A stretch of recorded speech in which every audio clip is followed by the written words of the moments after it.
अस्सलामुअलैकुम वीवर्स, मैं हूं मोहम्मद रिजवान और आप देख रहे हैं YouTube channel Chinese Pakistani foods. तो वीवर्स, आज मैं आप लोगों के लिए बहुत ही मज़ेदार और बहुत ही आसानी से बनने वाली अरबी कैमल पुलाव की रेसिपी लेके आया हूं, जो कि यहाँ अरब ममालिक में बनाई जाती है। तो मैं यहाँ पर ऊँट का गोश्त इस्तेमाल कर रहा हूँ, क्योंकि यहाँ पर ऊँट का गोश्त ही ज़्यादातर इस्तेमाल होता है। आप चाहें तो इसे मटन या बीफ से भी बना सकते हैं। और ये चावल जो है बग़ैर घी के भी एक जैसे बनेंगे, ना ही ऊपर से कच्चे रहेंगे और ना ही जो है नीचे से जलेंगे। और ये जो है बहुत ही खिले हुए चावल बनेंगे। तो वीडियो को एंड तक देखिएगा, इंशाल्लाह वीडियो जो है आपको पसंद आएगी। तो सबसे पहले यहाँ पे मेरे पास 1.5 किलो ऊँट का गोश्त है। आप चाहें तो मटन या बीफ भी ले सकते हैं, और ये बड़े पीसेस में है यहाँ पर। तो यहाँ पे इसी तरह से गोश्त पकाया जाता है, बड़े पीस में। तो उसके बाद जी मेरे पास सफ़ेद ज़ीरा है 1 टेबल स्पून, और काली मिर्चें साबुत हैं 1 टेबल स्पून। और उसके बाद नमक है 1 टेबल स्पून, और दालचीनी के टुकड़े हैं 3 से 4 अदद, और 6-7 सब्ज़ इलायची हैं साबुत, और 6 अदद साबुत मिर्चें हैं गोल, और 1 टीस्पून जो है सौंफ है, और 1 टीस्पून ही लौंग है साबुत। तो उसके बाद जी यहाँ पे 1 गट्टी जो है लहसुन छील लिया है हमने, और ये साबुत जवे हैं 10 से 15 अदद, और 2 इंच का टुकड़ा अदरक का है, इसको हमने स्लाइस में काट लिया है। और 7-8 सब्ज़ मिर्चें हैं, और एक दरमियाने साइज़ का प्याज है कटा हुआ। तो यहाँ पे मैं देगची का इस्तेमाल कर रहा हूँ, आप चाहें तो प्रेशर कुकर में भी बना सकते हैं। तो यहाँ पर मैंने पतीले के अंदर 3 लीटर पानी डाल लिया हुआ है, और इसके अंदर हम गोश्त डाल देंगे, और साथ ही जो है मसाले वो डाल देंगे हम। और यहाँ पे तेज़पात डालेंगे 3 से 4 पत्ते, और उसके बाद ये अदरक लहसुन और सब्ज़ मिर्चें प्याज वगैरह भी शामिल कर देंगे। और इसको हम अच्छी तरह से मिक्स कर देंगे, हिला देंगे, और तेज़ आंच पे इसे हम पकने देंगे। तो जब तेज़ आंच पे ये पकना शुरू हो जाएगा, पानी उबलना शुरू हो जाएगा, तो आग जो है वो हम हल्की कर देंगे, और दरमियानी आग पर इसे हम तब तक पकाएंगे जब तक गोश्त जो है वो अच्छी तरह से गल ना जाए। तो क्योंकि हमने यहाँ पर अच्छी तरह से गला लेना है, क्योंकि बाद में गोश्त जो है उसे हमने पकाना नहीं है, इसलिए हमने यहीं पर जो है बहुत अच्छी तरह से पका लेना है। यहाँ पे तकरीबन 40 मिनट से 1 घंटा लगेगा गोश्त को गलने में। तो दरमियानी आग पे हमने इसे पकाना है। और यहाँ पर मैंने चावल जो हैं वो भिगो दिए हैं, अच्छी तरह से धोया है चावलों को, और ये 3 पाव से 1 किलो चावल हैं। तो 1 किलो चावल में हमने तकरीबन 1.5 किलो पानी शामिल करना है। अगर आप गिलास से नापें तो अगर 2 गिलास चावल हों तो आपने 3 गिलास जो है वो पानी डालना है, यखनी डालेंगे 3 गिलास। तो यहाँ पर जो गोश्त जो है वो बिल्कुल गल चुका है, और गोश्त को हम अलहदा कर लेंगे, यखनी को अलग कर लेंगे। तो गोश्त जो देख सकते हैं बिल्कुल मक्खन की तरह नरम हो चुका है। और यखनी को छानने के बाद जो यखनी के अंदर मसाले हैं इनको हम फेंक देंगे। और यखनी जो है हमने नाप कर 1.5 किलो चढ़ा दी हुई है। और उसके बाद ये यहाँ पर मेरे पास अदरक है बारीक कटी हुई 1 टेबल स्पून, 8-10 सब्ज़ मिर्चें हैं, और 4 सुरख मिर्चें हैं, और 1 टेबल स्पून किशमिश है। और उसके बाद ये 1 टीस्पून सफ़ेद ज़ीरा है साबुत। तो इसका हम तड़का लगाएंगे। यहाँ पर मेरे पास है ऑलिव ऑयल है 3 से 4 टेबल स्पून लेंगे, आपके पास जो भी हो जो आप घर में इस्तेमाल करते हो वो ले सकते हैं।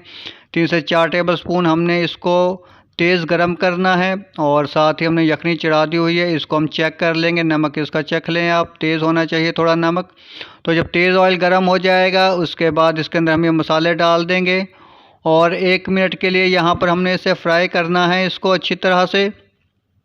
तो 1 मिनट फ्राई करने के बाद इस यखनी में हम डाल देंगे, और यखनी को यहाँ पर पकने देंगे। तो गोश्त जो है वो अभी हमने इसके अंदर शामिल नहीं किया है यखनी में। तो जब यखनी पकना शुरू हो जाएगी तो चावल का पानी निकाल देंगे, और अच्छी तरह से निचोड़ कर पानी तो इसके अंदर डाल देंगे यखनी में। और यखनी में डालने के बाद चावलों को अच्छी तरह से मिक्स कर देंगे। तो यहाँ पे 1 किलो चावल हैं हमारे पास, और 1.5 किलो जो है वो यखनी है। तो यहाँ पे आप नमक चख लें, अगर आपको कम लगे तो आप नमक और डाल सकते हैं। तो यहाँ पर हम इसे तेज़ आंच पर पकने देंगे, और जब पकना शुरू हो जाएंगे चावल तो आग जो है वो हल्की कर देंगे। तो यहाँ पर गलती होती है हमसे, तो अगर आपको लगे चावल सख्त हैं तो आप पानी थोड़ा और डाल सकते हैं गर्म।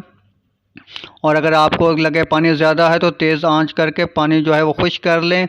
और जब पानी खुश्क होना शुरू हो जाए तो आपने चम्मच जो है वो बिल्कुल नहीं चलाना, चावलों को हिलाना नहीं है यहाँ पर। और यहाँ पे हम डालेंगे 1 टेबल स्पून किशमिश डालेंगे, और उसके बाद थोड़े से प्याज डालेंगे ब्राउन किए हुए। आग जो है वो हमने बिल्कुल हल्की कर दी हुई है और चावल जो है पानी जो है इसके अंदर बिल्कुल कम है, बिल्कुल हल्का सा पानी है। तो यहीं पे हमने 90% चावलों को पका लेना है, क्योंकि हमने दम पे जो है वो बहुत ज़्यादा देर नहीं रखना है। तो यहाँ पे एल्युमिनियम फाइल से दम लगाएंगे, आप चाहें तो कपड़े से भी दम लगा सकते हैं। और यहाँ पे हमने बिल्कुल जो है थोड़ी थोड़ी देर आग तेज़ करनी है, 1 मिनट के लिए आग तेज़ आंच पे पकाएंगे और उसके बाद आग जो है वो बिल्कुल हल्की कर देंगे दम वाली। और 8 से 10 मिनट के लिए हमने यहाँ पर दम पे रखना है। तो 8 से 10 मिनट दम पे रखने के बाद हम इसी तरह से देगची जो है वो हटाकर साइड पे रख देंगे चूल्हे से, और 5 से 7 मिनट इसी तरह रखे रहने देंगे, क्योंकि फ़ौरन से जो है वह चम्मच नहीं हिलाते हैं चावलों में। दम से उतारने के बाद चावल जो हैं वो नरम होते हैं तो वो टूट जाते हैं, इसीलिए। तो जी 5 मिनट गुजर चुके हैं दम से हटाने के बाद, और अब हम इसको चेक करेंगे। तो अभी तक जो है वो गोश्त हमने शामिल नहीं किया है इसके अंदर, तो ये अभी खाली चावल हैं। तो चावल चेक करते हैं। ज़बरदस्त जो है चावल हमारे तैयार। यखनी पुलाव जो है वो तैयार हो चुकी है, अरबी यखनी पुलाव। तो चावल जो हैं वो हम एक डिश में निकालेंगे और आप देख सकते हैं कि बहुत ही खिले हुए चावल बने हैं और बहुत ही ज़बरदस्त मज़ेदार। तो सारे चावल जो हैं निकाल लेंगे इस डिश के अंदर, और आपको चेक करवाते हैं कि नीचे तक चावल जो हैं वो किस तरह से बने हैं।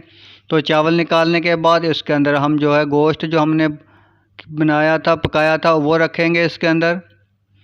तो ये बड़ी बोटियां हैं, इसलिए हमने अंदर डाल के नहीं पकाया, क्योंकि चावल जो है वो ख़राब हो जाते इस तरह से।